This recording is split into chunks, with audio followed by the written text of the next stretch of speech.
bienvenidos a la charla del jueves. Mi nombre es Susy Rincón y como cada jueves es un verdadero gusto acompañarte en este bonito espacio.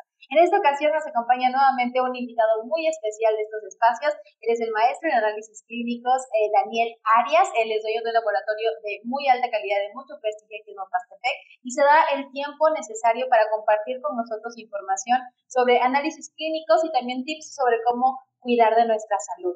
En ocasiones anteriores platicábamos justamente del análisis de orina y salimos de aquí con muchísima información respecto a la historia de este análisis, cómo se realizaba en antaño y la importancia que representa para cuidar nuestra salud, para estar un paso adelante de nuestras enfermedades y además lo fácil que es realizárselo y pues detectar enfermedades a tiempo. Mismo caso con el tema que nos atañe el día de hoy, por el que le doy la bienvenida, Químico.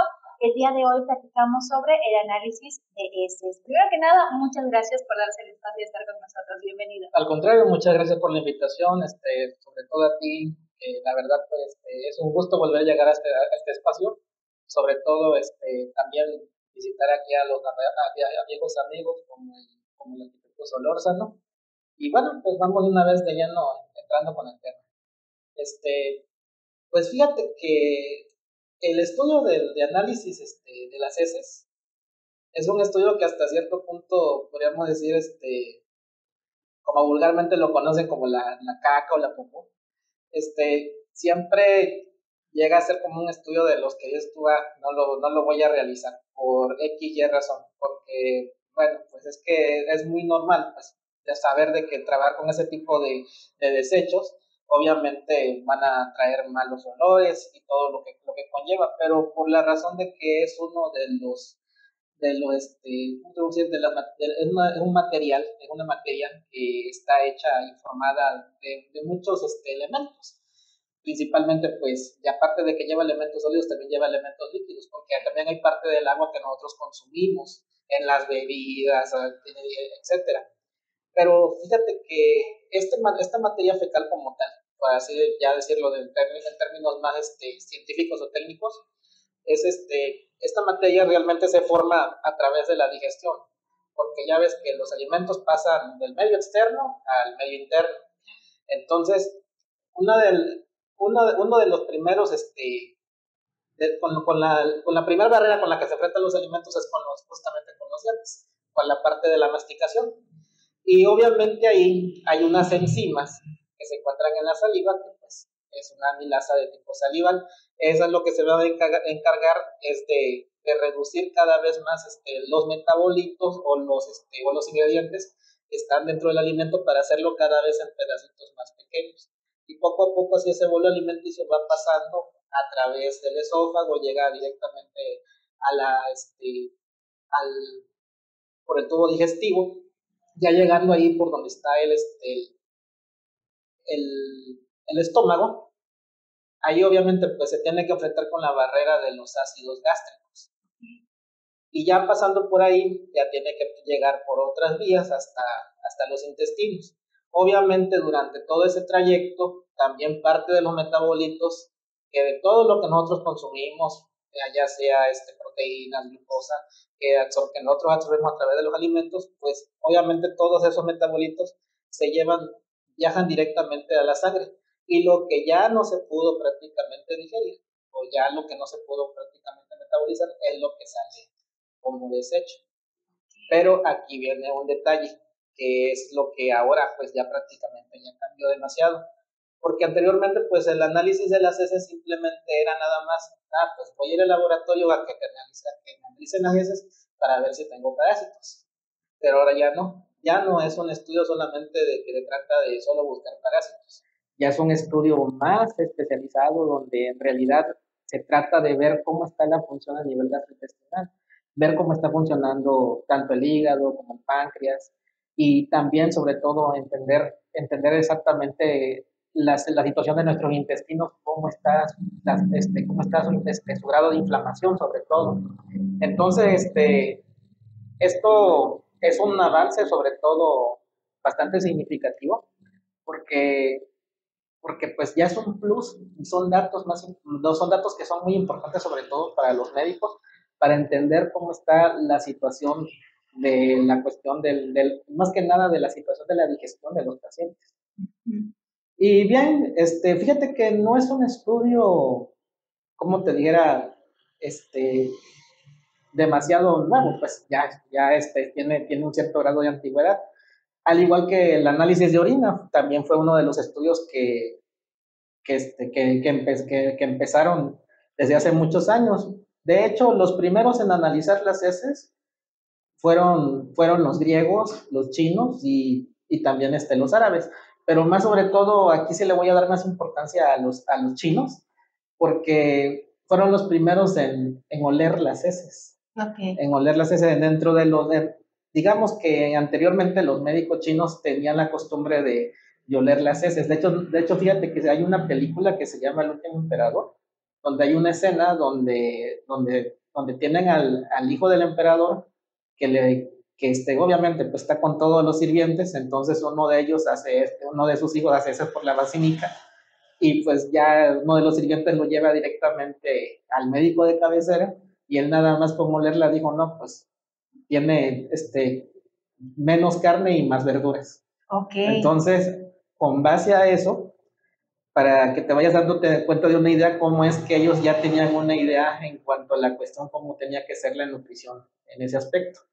Entonces, basado en esa situación, fue que ya posteriormente los griegos empezaron a utilizar, esas observaciones de ver cómo estaba la consistencia y sobre todo el color. Se empezaron a darse cuenta del tema del color de las heces, de que porque sabían de heces de color verde. Entonces, eso ya lo empezaban a asociar directamente con la bilis. Y posteriormente, pues, el estudio ya tuvo prácticamente un avance mucho más importante cuando, pues, aparece la invención de la lupa por Anton van Leeuwenhoek, que ya anteriormente ya lo mencioné a él, pues que él era un artesano que simplemente por curiosidad empezó a pulir las lentes y llegó a pulir una lente con un aumento de 60 por. Entonces, por esa misma razón, a él se le ocurrió la idea de analizar sus propias heces en su pequeña lupa. Y ahí pues él fue la primera persona en poder ver uno de los parásitos que nosotros vemos en los microscopios, uno de los parásitos más comunes, sobre todo en esta zona, que es la Giardia lamblia. Okay. O también conocida por Giardia duodenalis. Bien.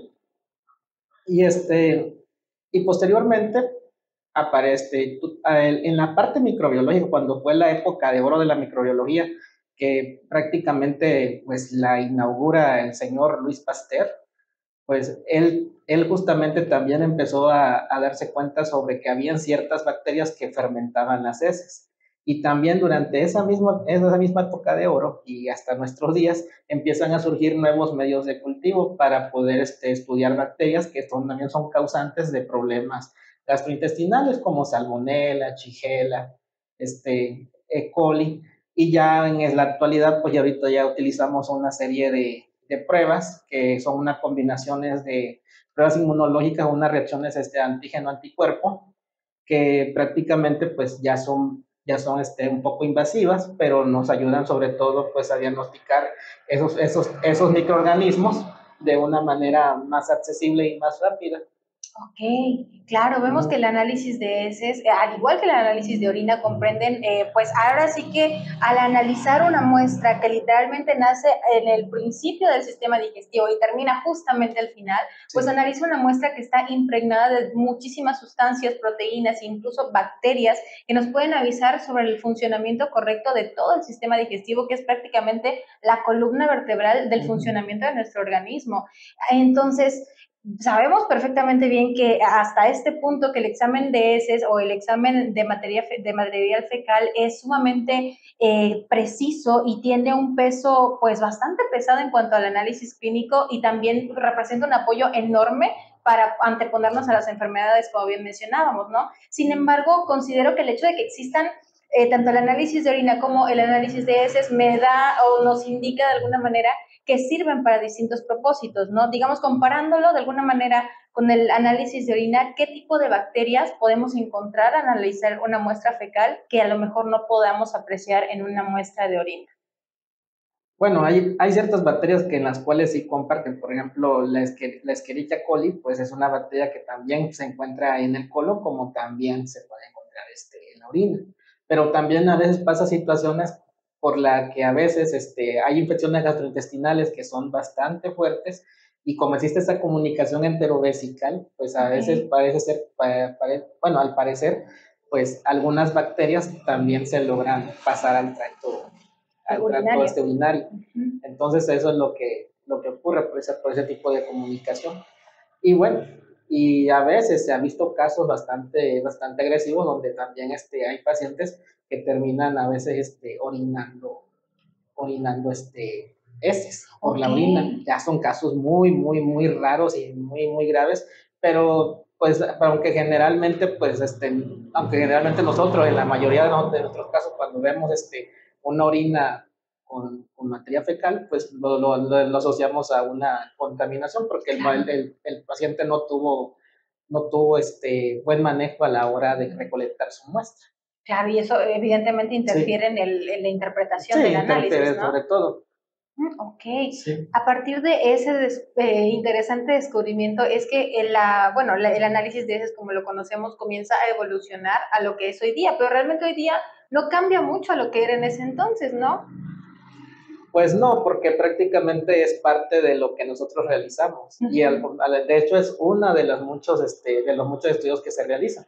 Posteriormente, pues ya el análisis también de ese dio un giro bastante positivo cuando ya se empezaron cuando ya se empezaron a estudiar a las bacterias a profundidad, sobre todo en la época de oro de la microbiología, que obviamente la inaugura el señor Louis Pasteur, que él fue el que se empezó a estudiar ciertas bacterias de las heces que producían, que las fermentaban.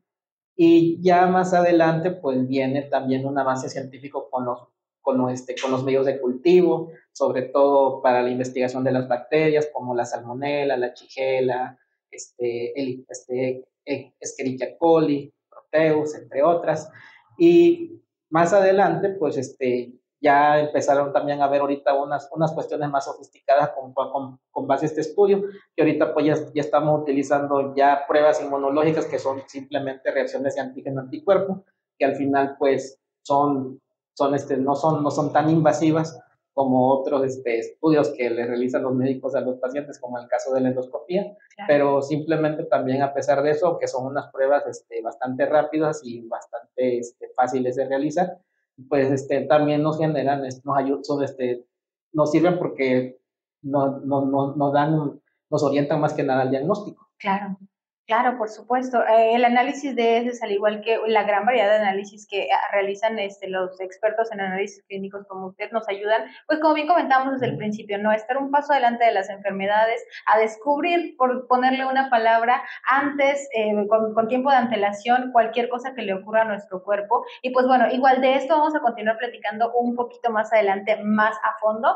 Ahorita ya tenemos un panorama un poquito más amplio de lo que son el análisis de heces, cómo nació, cómo ha ido evolucionando, y pues en el siguiente bloque vamos a entrar ya de lleno en este fascinante mundo microscópico. Nos vamos a ir a nuestro primer corte comercial, no sin antes agradecerle a nuestro equipo de patrocinadores, ya que sin ellos estos espacios no serían posibles. Nos vamos, pero sí es cierto, antes les recuerdo que si usted desea formar parte de este maravilloso grupo de patrocinadores, se puede poner en contacto con los amigos de Publicidad MDS al teléfono que le va a estar apareciendo aquí en pantalla. Y ahora sí, nos vamos a nuestro primer corte comercial y regresamos con más aquí a la charla.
regreso y continuamos con más en la charla del jueves a través de Publicidad MDS. En el bloque anterior platicamos un poquito acerca de la historia y el nacimiento del análisis de heces, y en este bloque nos vamos a centrar un poquito en el procedimiento per se. Ahora, me gustaría aperturar este bloque platicando un poquito, pues ahora sí que ya en términos más prácticos y más que podamos como aterrizar a nuestro día a día, ¿no? Si a mí me nació la curiosidad como de hacerme un análisis clínico, pues nada más para ver qué tal está mi sistema digestivo, si está trabajando correctamente, o por simple curiosidad, ¿qué cuidados debo tener como paciente a la hora de recolectar la muestra? Muy bien. Pues principalmente, bueno, una de las formas más correctas de recolectar la muestra es que una vez esté uno sentado en la taza, pues ubicarse en la parte más en la orilla, pero antes de eso, pues poner un pedazo de papel de baño. Okay. Y ya en ese momento, pues tratar de atinarle ahí donde está y obviamente, pues capear esa cantidad de heces.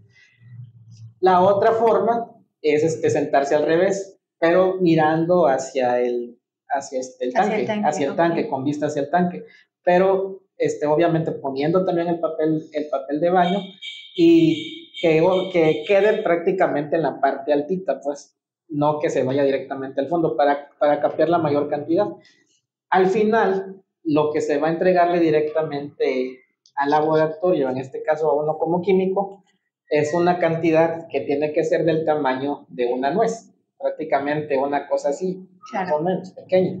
Pero a veces, bueno, yo no sé, pues, pero yo creo que hay algunos pacientes que tienen el concepto que entre más te llenen el frasco, pues va a salir para que tenga de dónde escoger. Exactamente, pero no, pues exactamente no es así, porque al final esta es una materia muy heterogénea, y lo que vamos nosotros al final va a trabajar es con una cantidad bastante un poco menor, menos de la mitad, por así decirlo, y que al final nos va a servir para poder hacer una serie de pruebas con las que vamos nosotros a trabajar. Y generalmente, pues nosotros, ¿qué es lo que hacemos? Obviamente tenemos que oler nosotros la muestra. Las heces, fíjate que son de color, perdón, que son de olor muy ácido. Generalmente pues son esas que tienen algún detalle con el tema de los carbohidratos.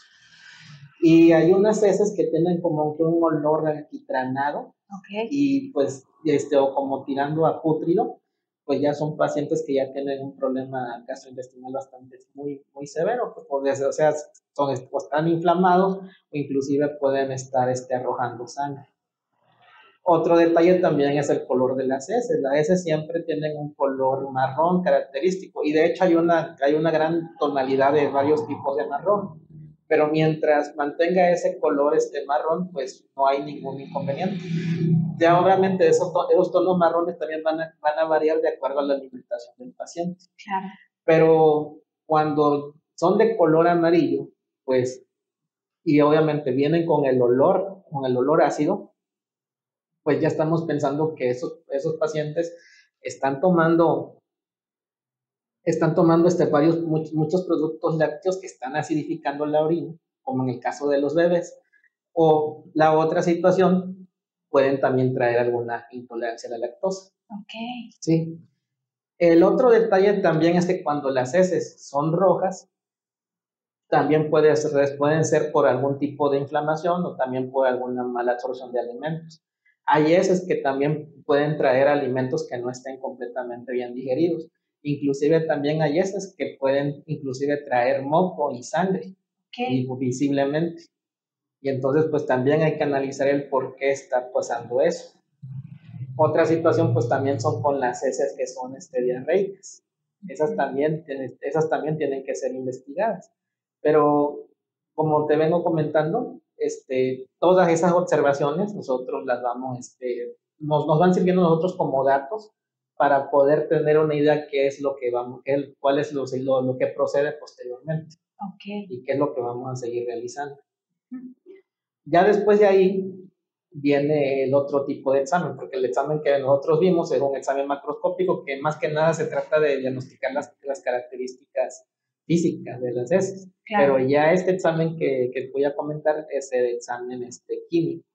En esta parte de lo que es el examen químico de la materia fecal, pues ahí sí vamos a realizar una serie de reacciones químicas que más que nada nos van a servir como una orientación diagnóstica para darnos cuenta por dónde va la vía de que por qué existe esa mala digestión, por así decirlo. Entonces, una de esas pruebas que es la que nosotros realizamos es la prueba de azúcares reductores, que más que nada es una prueba que principalmente nos ayuda para identificar a los pacientes que tienen un problema con, con una de las enzimas que no puede desdoblar a la lactosa, entonces, que es en este caso la lactasa. Y pues al salir positiva esa prueba, quiere decir que prácticamente ese paciente tiene una intolerancia a la lactosa. Uh-huh. Y pues obviamente se le tiene que cambiar. Tiene que empezar a tomar productos que no contengan lactosa. Claro. En este caso. Pero cuando se topa uno con ciertos pacientes que les cambian la leche, en este caso los bebés, uh-huh, les cambian la leche y resulta que siguen todavía con la diarrea y siguen todavía con el problema, se realiza otra prueba que es lo inverso, que se llama azúcares no reductores. ¿Y cómo se consigue eso? Pues simplemente agregando ácido clorhídrico concentrado a las heces junto con los reactivos que nosotros aplicamos. Y si resulta ser positiva, quiere decir que ese paciente no solamente es intolerante a la lactosa, sino que también es intolerante a otros azúcares, como en este caso sería la fructosa y la sacarosa. Ok. Sí, y obviamente aquí pasa el asunto porque estos niños por lo general pues les cambian, bueno, estoy intolerante a la lactosa, le doy una leche a base de soya, pero resulta que pues la soya también contiene esos azúcares, entonces se te tiene que volver a cambiar la leche, y en este caso pues la mayoría de los pediatras pues sugieren una leche a base de proteínas. Claro. Sí. Claro, qué complicado, ¿no? Qué complicado sí. Cuando pues el alimento primario, que es la leche materna, es complicado de producir o de consumir por mismos detalles que uno trae ya en el organismo, y qué útil conocerlos, porque imagínense, no sé, en la Edad Media que el bebé no quiere tomar leche materna porque pues le cae mal, pero no sabemos qué es lo que le pasa y entonces no hay manera de conocer si es la leche, si es el bebé, si es otra cosa, si a lo mejor es algo que nada que ver con el estomaguito. Entonces este tipo de exámenes sin duda son de suma importancia para mejorar nuestra calidad de vida y nuestra salud. Y vemos también que al ser una materia o una muestra que literalmente atraviesa todo nuestro cuerpo, influye muchísimo la alimentación que nosotros tenemos, el proceso de digestión que nosotros tenemos, pero ¿qué otras cosas influyen también en el resultado de estas muestras? Bueno, todavía voy a continuar con el examen químico, porque fíjate que hay algo muy curioso que tú estabas platicando, que sí, en la Edad Media y sobre todo en las épocas más anteriores a todo esto que estamos ahorita viviendo, tengo que recalcar aquí una parte muy importante, que pasar por la infancia era uno de los peligros más feos que anteriormente nuestros ancestros padecían. ¿Por qué razón? Porque toparse con un caso así como en este caso de estos niños con intolerancia a la lactosa que fallecían o algo les sucedía, pues llegar a los 15 años era todo un reto. Una odisea. Sí, era todo un reto para ellos. Entonces, pues ya ahorita pues ya la situación es completamente diferente. Ya están prácticamente más estudios que han venido evolucionando como en este caso, y sobre todo, como yo te había comentado y lo vuelvo a recalcar, las heces no solamente son solo para investigar parásitos. Anteriormente pues siempre tenía uno esa idea, pero ahorita con más información que hay actualizada al respecto, y que obviamente también hasta los propios europeos la están utilizando, estas pruebas que voy a seguir mencionando, dio un giro de 180 grados y todo para bien. Claro. Entonces, volviendo al tema, fíjate que también hay otra prueba, que es la prueba de Guayaco, que esta es una prueba que nosotros utilizamos para diagnosticar sangre oculta en heces. Okay. Y esta es una prueba bastante curiosa, porque obviamente utilizamos estas tarjetitas. Voy aquí a destapar una para sacar una para que la puedan ustedes ver. Son estas tarjetitas. a la cual pues prácticamente pues se abre y aquí hay dos ventanitas. Y entonces con una de esas ventanitas lo que hacemos es agarrar un pedacito de batelengua que ya viene integrado en el kit. Y ya la materia fecal la colocamos justamente en estas dos ventanitas. Y justamente por este lado, aquí es donde se va a colocar el revelador. Se abre esta ventanita. Ok, es un kit de prueba express para ver si hay sangre en la se abre esta ventanita, por cierto, aquí se abre. Okay. Y con este reactivo lo que realizamos es colocar una gota y entonces se va a generar como una especie de revelado, porque va a agarrar como un color azul claro. Si está presente ese color azul claro, pues quiere decir que hay una presencia de sangre oculta en las heces. Okay. Pero a veces esta es una de las situaciones que tiene esta prueba. Esta prueba tiene un cierto grado de especificidad, pero es poco sensible, no tiene mucha sensibilidad. Sí es específica, pero es poco sensible. Entonces, porque también hay otra situación, porque por ejemplo, si el paciente está consumiendo, que puede ser ciertos alimentos y por cierto, si va al laboratorio tiene que venir ya con una cierta dieta. Porque también si hay ciertos alimentos, como por ejemplo una vitamina C, te va a dar positiva esta prueba. Okay. Si el paciente está consumiendo medicamentos, como por ejemplo la ferranina FOL, y ya ves que ese medicamento trae unas tabletitas de color rojo por el carmín que ya trae, también te va a dar la prueba positiva. Si el paciente estuvo consumiendo mucha carne, pues obviamente también te puede dar la prueba positiva. Entonces, son detalles donde uno tiene que enfatizar con eso directamente con los pacientes. Pero, ya ahorita pues ya hay otras pruebas que son todavía mucho más fáciles porque esta es una de las pruebas que se usaban en el pasado, pero todavía las podemos seguir utilizando en el presente porque aún así no pierde calidad diagnóstica. Okay. Pero en este caso, aparte de que tenemos esta prueba, también usamos la otra que es una prueba inmunocromatográfica, que es más o menos parecido como las pruebas ¿De COVID? Parecido a las pruebas de COVID o parecido a las pruebas de embarazo, de las rápidas. Aquí simple y sencillamente... Igual tira reactiva de una muestra. Exactamente, aquí se toma la muestra de la GC y se diluye con el diluyente que aquí tiene. Entonces ya se le colocan unas 3 gotitas. Se colocan unas 3 gotitas aquí en la ventanita y entonces empieza a correr la muestra sobre todo a lo largo de la tirita. Okay.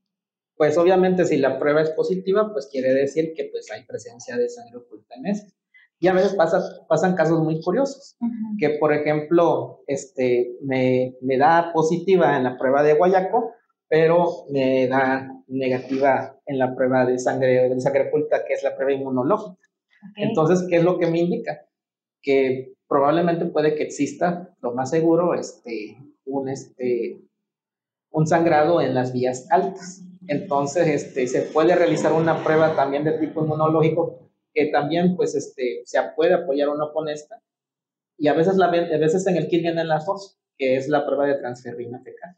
Okay. Que prácticamente la transferrina fecal, esa me indica que el sangrado viene desde más arriba, no justamente a nivel de colon, sino más allá. Claro. Sí. Ok, ahora sí que nos mide el nivel de coagulación que tiene la sangre al momento de obtener la muestra, ¿no? Mientras más coagulada, más arriba viene. Sí. ¡Wow! Imagínense la cantidad de información que podemos interpretar a través de un examen que no lleva mucho tiempo, que no nos contribuye a nosotros un gran sacrificio, que bueno, tiene sus cuidados como lo acabamos de platicar ahorita.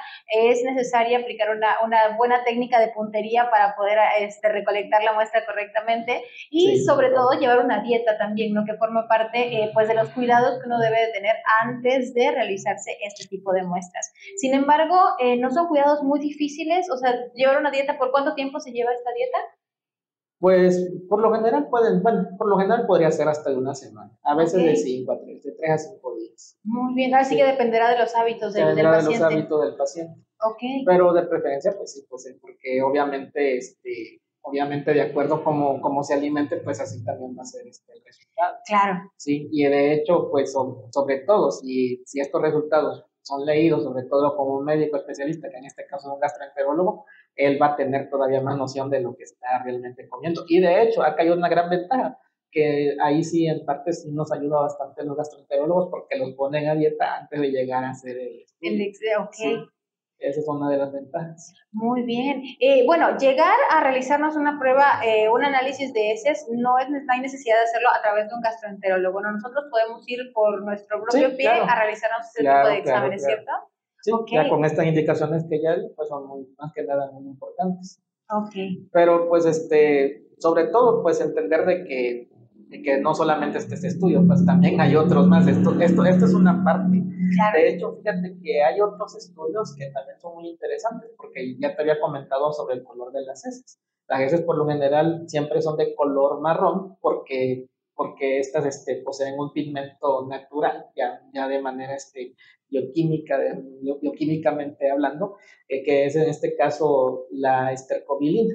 Okay. Y este pigmento es lo que le hace que se vean las heces de color marrón, pero cuando este pigmento pasa a un color más o menos verdoso, como en este caso serían la bilirrubina o la biliverdina, entonces que son ciertos tipos de color verdoso, entonces ahí es donde ya nos está diciendo de que hay un problema directamente desde el hígado. Okay. Y entonces, ¿qué es lo que se recomienda? Porque a veces estos pacientes llegan con este tipo de muestras y hay que analizarlas, y cuando ya realmente se determina de que sí de verdad está presente ese tipo de pigmento, que en este caso no es la estercobilina, que siempre se encuentra de manera normal, sino puede ser una biliverdina o una bilirrubina, pues entonces definitivamente pues hay que realizarle un estudio de sangre, que en este caso sería el perfil hepático. Y esta es la parte padre de este asunto, porque es ahí donde los estudios de ese se empiezan a complementar con los análisis de sangre. Ok, ahora sí que dependiendo del caso, también depende el análisis, sí. Sin embargo, coincidimos nuevamente en que el análisis de heces fecales es de los más precisos y de mayor peso también a la hora de diagnosticar enfermedades. Se está poniendo muy interesante esta plática y vamos a entrar a mayor detalle en el siguiente bloque, así que no se despegue de esta charla, nos vamos a nuestro segundo corte comercial y en un momentito más regresamos.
estamos de regreso y continuamos con más en la charla del jueves a través de Publicidad MDS.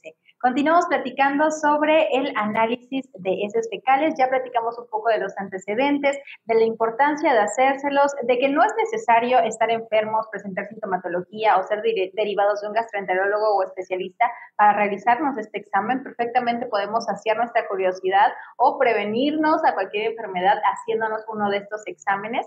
Pero en el bloque anterior nos quedamos un poquito cortos de tiempo y no concluimos de platicar sobre las etapas del análisis de muestras fecales. Estamos platicando un poquito de la parte química de este análisis. Continúe, sí, por favor. Muy bien. Fíjate que hay otra prueba, que es una prueba que diagnostica la actividad tríptica, pero en este caso, para que me entiendas bien, es cómo está funcionando la actividad del páncreas. Porque durante el camino de la luz del intestino, pues las heces también se llegan a topar con ciertas enzimas, como en este caso que son la tripsina y la quimotripsina. Y cuando esas enzimas están presentes en las heces, quiere decir de que está la actividad del páncreas prácticamente normal. Pero cuando están ausentes, entonces ahí sí hay un detalle, porque hay una insuficiencia pancreática. Entonces, ¿cómo diagnosticamos esta prueba? Y es una de las pruebas bastante curiosas, porque lo hacemos principalmente con placas radiográficas. Entonces, estas placas tienen una gelatina, pero al estar en contacto con las heces durante un cierto tiempo, si está la actividad presente de esas enzimas, como puedes observar, no sé si se puede observar por ahí, aquí está más cerca, aquí sí se nota. Por ahí se nota. Sí, aquí se nota. Como pueden observar, esta es la plaquita que está velada, que no ha sido digerida por las heces, pero aquí pueden ver que en esta partecita de aquí hay una parte que sí la digirió. ¿Por qué? Porque las heces, la misma solución de heces, lo que hizo fue comerse la gelatina. La gelatina de esta placa. Entonces, pero hay casos donde definitivamente se la llega a comer por completo y queda prácticamente transparente, como podemos ver aquí. Claro. Entonces, ¿esto qué me indica? Que hay una muy buena actividad del páncreas. Pero cuando definitivamente esa actividad no está funcionando muy bien y por más estudio que le hagamos, seguimos viendo la placa radiográfica sin que las heces hubieran digerido la gelatina de esta placa, o no sé, o vulgarmente pues se la hayan comido, pues entonces, ¿qué entendemos por ahí? Pues que hay una insuficiencia pancreática y entonces ahí sí conviene hacer otros estudios, el perfil pancreático, conformado por dos enzimas, que son lipasa y amilasa, y en casos más especiales, la elastasa fecal. O sea que si nuestra materia fecal no es capaz de comerse la gelatina de las placas de las radiografías, significa que nuestro páncreas no está produciendo estas sustancias que son vitales para nuestro correcto funcionamiento. Sí, ¿cierto? Y es una de las pruebas más antiguas. Estamos hablando de que se diagnosticó, pues la empezaron a trabajar como por ahí del año de 1940, 1950. Pero es muy padre porque como que estos análisis se habían perdido en el tiempo y ya volvieron otra vez a regresar, a resurgir a la luz. Y pues aquí, pues aprovechando, pues quiero mencionar a dos personas que han sido los pioneros en este análisis de heces aquí en México, que son mis maestros, el doctor Benjamín Noguera y la maestra Rosa María Sánchez Manzano, que prácticamente ellos se dieron a la tarea de rescatar este estudio, pero haciéndolo de la forma como realmente debe de ser, porque había demasiado, hasta la fecha todavía sigue habiendo muchos laboratorios que todavía tienen malas praxis o malas prácticas a la hora de analizar las heces. Entonces ellos lo que hicieron fue buscar todo ese conocimiento y todo juntarlo para que de esta manera ya se aplicara hoy en la actualidad y pues nos sirvan sobre todo para poder apoyar a nuestros pacientitos. Claro, ahora sí que cuantos más filtros, con mayor precisión podremos hacer este tipo de diagnósticos. Sí, pues, ¿no? Es más información, que el médico tiene al respecto. Y bien, Y hay otras pruebas, que sobre todo son las pruebas que miden el grado de inflamación, que en este caso es la calprotectina y la lactoferrina. Pues fíjate que en este caso la calprotectina lo que más ayuda sobre todo para diagnosticar los tipos de enfermedad inflamatoria. Una de esas es la enfermedad de Crohn. Pero lo más interesante de esto es que es un marcador que nos indica qué tanto está inflamado los intestinos. Y la otra, que es la prueba de la lactoferrina, que también nos diagnostica también cierto grado de inflamación, pero aquí hay una parte muy curiosa, que esa inflamación puede ser también de tipo bacteriano, producida por las bacterias que ya mencioné antes, Salmonella, Shigella, entre otras. Entonces, esos marcadores también son indicativos para saber de dónde viene el origen de esa inflamación. Ok, ahora sí que hay muchísimas técnicas y muchísimas maneras de analizar las muestras fecales que nos van a proveer de bastante información que al mismo tiempo nos van a ayudar a, como bien venimos mencionando, a ganarle la batalla a las enfermedades, anteponernos un poquito, prevenirlas sobre todo. Y pues ahora sí que creo que le debemos mucho este tipo de análisis a los avances que ha tenido en la medicina para mejorar nuestra calidad de vida, para ayudarnos a ganarle la batalla a las infecciones, a los virus, a las bacterias, a los microbios. Y pues de eso también vamos a platicar un poquito en este bloque. Por aquí tenemos unas muestras que nos trae por aquí como material didáctico químico. Platícanos un poquito al respecto. Sí, es que cuando te topas con personas que realmente te van enseñando este mundo de la parasitología, ya llegué a toda una etapa de mi vida que era como que un explorador, andaba yo en la búsqueda de muchos parásitos. Entonces pues me di a la tarea de buscar todo este tipo de muestras de diferentes instituciones, tanto públicas como privadas, inclusive hasta en universidades como la Facultad de Medicina Veterinaria de la UNAM, la UAP, entre otras. Y pues, ¿con qué finalidad? Porque yo quería conocer a los parásitos. Era como que un deseo mío de tratar de conocer a todos los parásitos gastrointestinales. Lo padre de todo esto es que por ejemplo, cuando un paciente llega a mi laboratorio y trae una muestra llena de buenos parásitos, ¿qué es lo que hago? Las conservamos en formol. Ok. Las conservamos en formol. Entonces, al estar conservadas en formol, pues prácticamente ya quedan estos parásitos fijados, ya no pueden contagiar y ya quedan completamente ahí, conservando toda su morfología, ya pueden ser utilizados más que nada para investigarlos. Ok. Para investigarlos en este caso. Y la otra parte muy curiosa que también te quería comentar, que no terminamos del examen químico, es que hablando de microorganismos, hay otro microorganismo que es el que aquí sobre todo en esta zona de Mapastepec y sobre todo en la parte de la costa, yo sé que también ya es un parásito ya muy cosmopolita, que en este caso estamos hablando es una bacteria muy cosmopolita, que en este caso estamos hablando del Helicobacter pylori. Okay. Pues ya ahorita en el análisis de esas ya también forma parte de los estudios, sobre todo el coprológico, por la razón de que muchos de los problemas gastrointestinales por los cuales muchos pacientes llegan a padecer es a causa de esa bacteria principalmente. A veces se andan buscando por otros lados, por otras vías, pero resulta que el que estaba causando todo era simplemente el Helicobacter pylori. Okay. Y fíjate que tiene una característica muy común, que a pesar de que es una bacteria helicoidal, primeramente por su nombre, porque tiene unas colitas así como flagelos que tienen la forma como de un helicóptero, que así como las aspas de un helicóptero, cuando sale al medio externo se hace como en forma de una bolita. Y lo más curioso, que es lo que ha llamado mucho la atención a los científicos, es que que a pesar de que puede, por así decirlo, entre comillas, convertirse en una especie de quiste, pues pues no hay alteración en su ADN. Okay. No hay alteración en su ADN, y cuando ya es ingerido, ya sea porque pues al final es una contaminación, se contamina uno o se contagia uno por una cuestión fecal oral, ya sea que algún alimento lo contenga o ya sea que estuvo en contacto con algunas heces de ese paciente, entonces llega otra vez directamente a nuestro intestino, digo, a nuestro estómago, y vuelve otra vez a resurgir de la misma manera normal como anteriormente estaba. Okay. Entonces, y ese ha sido todavía el pan, digo, el coco de todos los gastroenterólogos, porque siempre existe ese detalle con esa bacteria.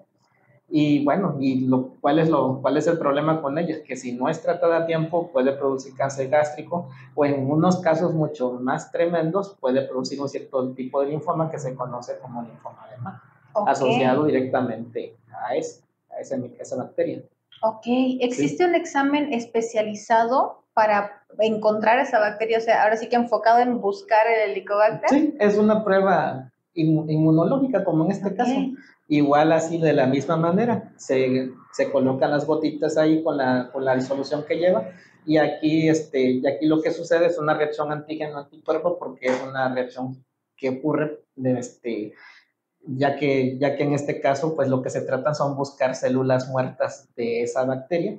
Y cuando ya da positiva, pues obviamente a veces puede ser ligeramente, la banda se puede ver muy, muy baja, o a veces un poquito más fuerte, pero depende de la concentración de la carga bacteriana que tenga el paciente en la muestra. Pero al final, pues ya con el hecho de que aunque esté ligeramente notoria, pues ya sabemos que está positivo y que está presente la bacteria. Ok, ¿cuáles son las banderas rojas, digamos, los síntomas que me pueden indicar a mí que es necesario hacerme ese tipo de estudios? Más que nada para descartar que se trate de esta bacteria. Pues principalmente los pacientes sienten mucha gastritis, y lo que sienten aquí es un dolor en la boca del estómago. Un dolor en la boca del estómago. Hay pacientes que, por ejemplo, les da mucho por eructar, y a veces sienten que tienen un mal aliento por las noches, o sienten un mal aliento por las noches, o a veces hay unos casos que a veces piensan que tienen diabetes, pero no, pero sienten la lengua seca también. Entonces, todos esos signos que estoy comentando son también característicos de esa bacteria. Sí, otra forma que también, por ejemplo, y también aquí viene la otra parte, por eso yo hice mucho énfasis con el tema del olor de las heces, porque también en mi experiencia, no sé si tú has ido, por ejemplo, al mercado, y has ido a un lugar donde venden puro chile ancho, pero fuertísimo, que pasas por un lugar y ya se siente el olor. Se siente, sí. Así, si tus heces huelen tienen un olor similar a eso, más seguro probablemente puede que tengas el Helicobacter pylori. Sí. Creo que son red flags muy específicas y bastante fáciles de identificar, así que si se sintió identificado con alguno de estos síntomas, ¿a dónde podemos acudir para hacernos ese tipo de exámenes? Bien, pues en este caso, pues tenemos aquí el Laboratorio Bioquímico Clínico DAL en la avenida Francisco Sarabia, número 1405. Ahí estamos ubicados, pues ahí hacemos estudios coproparasitoscópicos, también para diagnosticar exclusivamente solo parásitos, pero no también eso, también hacemos un estudio completo de coprológico, que es el que ya mencioné ahorita. Y pues prácticamente, como lo vuelvo a mencionar, este estudio, vuelvo a darle las gracias a mis maestros, al doctor Benjamín Ogueda y a la maestra Rosa María Sánchez Manzano, que ellos prácticamente me encaminaron por ese camino del estudio del coprológico, pero ya conforme yo fui estudiando por mi cuenta y fui conociendo más pruebas, dije, no, las voy a implementar. ¿Por qué? Porque es necesario que se haga, porque ya en otros países, por ejemplo, en la parte de Europa, pues lo están haciendo de esa manera, y pues al final son datos, es información, y de esta manera pues estamos apoyando más al paciente. Y también pues gracias a ese estudio pues ha tenido la oportunidad de poder dar algunas que otras pláticas a través del ILC del Perú. Pues dado que en su momento pues fui el primer químico que implementó ese tipo de análisis, ahorita quiero entender que ahorita pues ya hay más laboratorios que ya lo están realizando, y pues y pues qué bueno, porque al final del día, pues los pacientes son los que merecen todo el mejor trato posible hasta la hora de hacer una investigación profunda de sus análisis. Ok, tienes totalmente de acuerdo, toda la razón. Creo que el asunto de hacernos esta clase de análisis es conocer información certera de nuestro propio organismo. Y la mejor manera de conocer esta información certera es haciéndose análisis de calidad. Así que acá tenemos la información del químico Daniel Arias, un profesionista de calidad y que está muy bien preparado con una amplia trayectoria para realizar y para interpretar este tipo de análisis clínicos. De todos modos, por aquí van a estar apareciendo los medios de contacto del químico para que usted pues se entere si tiene alguna promoción a lo mejor en el laboratorio, se entere también y haga sus citas, agende sus análisis. Este tipo de detalles que uno tiene consigo mismo, hacerse análisis periódicos, que por cierto, ¿cada cuánto es recomendable hacernos el análisis de heces fecales, químico? Igual como todos los estudios son checos de cada año, pero también a veces pasa casos muy curiosos como lo que ocurre, por ejemplo, con las guarderías y en algunos centros educativos,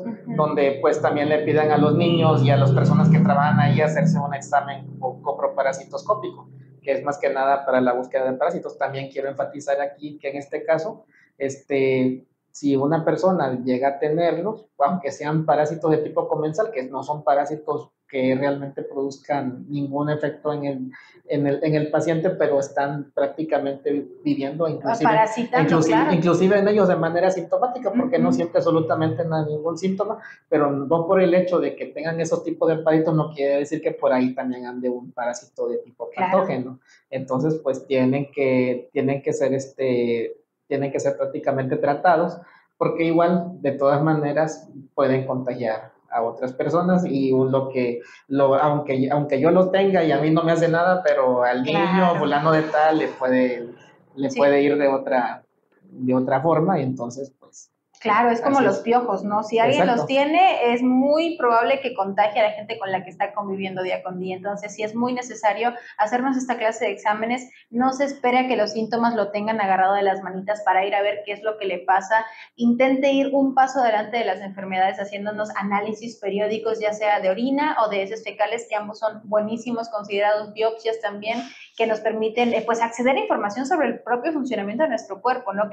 O sea, el cuerpo es con lo que existes, en lo que estás. Sí. Mientras mayor bienestar tengas, mejor va a ser tu calidad de vida. Y la tenemos fácil, ¿no? Un examen anual que nos ayude a ver como una radiografía de todo lo que le ocurre a nuestro cuerpo para iniciar el año con toda la salud, con la mejor salud, ¿no? Me parece que hacer ese tipo de análisis en estas épocas es una muy buena idea, ¿no? Después de todo el ajetreo. Bien, ¿hay algo más que le gustaría agregar a esta charla, química? Sí, pues como último comentario, pues ya lo he mencionado anteriormente, dar las gracias a la maestra Rosa María Sánchez Manzano y al doctor Benjamín Noguera. Pero lo más importante de aquí de todo esto es que si no fuera por ellos, cuando tienes a un maestro que realmente te guía y te invita y te induce al conocimiento, es ahí donde tú ya decides tomar la decisión de continuar. Claro. Y cuando sabes que las cosas las haces realmente para bien, es por eso donde ya tomas la iniciativa de hacer algo más, de otorgar algo más para la sociedad. Yo lo que les agradezco sobre todo a ellos es que, y también al maestro Domingo Sánchez Francia, porque fueron las 3 primeras personas, y en ese sentido me considero muy afortunado, de que cuando yo estaba en un momento en el que justamente ya no le había yo sentido a lo que yo había estudiado en mi carrera, sobre todo, ellos me motivaron a continuar adelante. Me di cuenta que había muchísimo más trabajo por hacer, y pues aquí estamos prácticamente echándole ganas, haciendo lo que realmente uno debe de hacer, y también sobre todo encontrarme a personas con las cuales hemos colaborado mucho para poder ayudar a muchos pacientes, y de la cual pues gracias a personas como el doctor Ricardo Reyes, ¿no? Uno de los gastroenterólogos muy conocidos de Tapachula, es que he tenido esa experiencia de tratar a diferentes pacientes y conocer muy bien cómo está todo el funcionamiento y la verdad al final del día, pues a pesar de que uno recibe muchos conocimientos teóricos, no hay nada como la práctica. Claro. Porque en la práctica aprende uno bastante de cada paciente. Y eso pues son de las cosas de las cuales yo me siento muy contento, porque definitivamente hemos resuelto muchos casos de pacientes que, por ejemplo, tienen algún problema gastrointestinal, sobre todo pues, esos pacientes que les gusta aplicarse muchos antibióticos y a veces de tantos antibióticos que se aplican se destruyen. Dañan su flora intestinal. Pues en este caso sería la microbiota intestinal y pues se produce en ellos mismos una disbiosis. Entonces, también tener ese detalle de que pues si yo me siento mal no tengo que automedicarme, porque también eso mismo me puede generar otro tipo de problema. Exactamente. Entonces, correr directamente con los médicos, ir a visitarlos para que prácticamente pues ellos te den una solución. Así es, no automedicarse, mucho ojo con los antibióticos, se nos hace bien fácil ahorita que estamos en la época del cambio de clima, con un resfriado, ponernos 2 de ceftriaxona, 1 en la mañana y otra en la tarde, y eso es peligrosísimo para el funcionamiento de nuestro cuerpo. Son medicamentos muy fuertes que terminan, como bien comenta usted, por hacerle muchísimo daño a nuestra microbiota, y si nuestra microbiota está dañada, el resto de nuestro cuerpo también va a representar este daño, ¿no? Si nuestro estómago no funciona correctamente, nuestro cuerpo tampoco, porque ese es nuestro segundo cerebro, ¿no? Yo me atrevo a decir que sí, va de la manita, no son igual de importantes los dos. El estómago es el que regula, el que reparte los nutrientes a todo nuestro cuerpo. Entonces, si no funciona bien, nosotros tampoco. Sí, es que también en nuestro aparato digestivo también hay neuronas, neuronas intestinales, que también van conectadas directamente con el cerebro y a veces pasan esos detalles. Así es, así que mucho cuidado, mucho ojo con tomarse a la ligera su salud intestinal. Créame que eso de que te duele el estómago todos los días o que presentes diarrea muy a menudo o al contrario, estreñimiento muy a menudo, no es normal. Lo normal es tener un estómago a gusto, feliz, que no esté abultado, que no te produzca gases, que no te genere agruras.